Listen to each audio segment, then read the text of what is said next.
The big thing about Coonawarra is that it's small. It's not a big region, it's a small region. It's remote. I mean, it's here because of the strip of soil that makes us so different. The other thing is, if you can get really flavoursome grapes, you'll get really flavoursome wines. It's pretty easy to spoil 10 tonne of grapes, but it's hard to improve on them. So you try and get them exactly right in the vineyard, nurturing the vines so that there's just amount of canopy to ripen the fruit, but not so much as to shade it all out. So there's a little bit of an art. I mean, in fact, there's a lot of an art in getting them just right. And we've won a lot of trophies, we've won a lot of medals. We basically make the best wines we possibly can. If we get accolades, well, that's a bonus.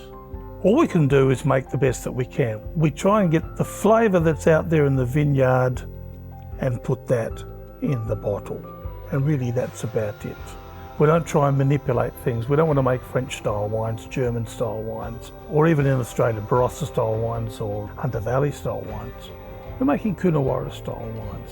We're making Coonawarra wines for people that like drinking Coonawarra Reds. Tony and I have always worked together. You know, in the shearing sheds where we spent a fair bit of time as kids. We've always been sheep. Dad was a sheep farmer, and this block was bought for prime lambs. We've always had sheep. This place, all it had on was sheep before we decided to put the first vines in 68. Well, Coonawarra is famous for Cabernet Sauvignon, and so our top wines are in the Cabernet Sauvignon range. We produce a straight Cabernet Sauvignon. We produce a wine called the Majella, which is basically 50% Cabernet, 50% Shiraz, and another even topper, if you want to use that word, called GPL 68. GPL after our father, George Patrick Lynn, and 68 because that's when we started the vineyard. Majella has been around long enough now that we've got vines that are over 50 years old, so we would expect that we would see a lot of maturity in our fruit. Fruit's very rich, very ripe. It has beautiful flavour. They are rounded, they are balanced.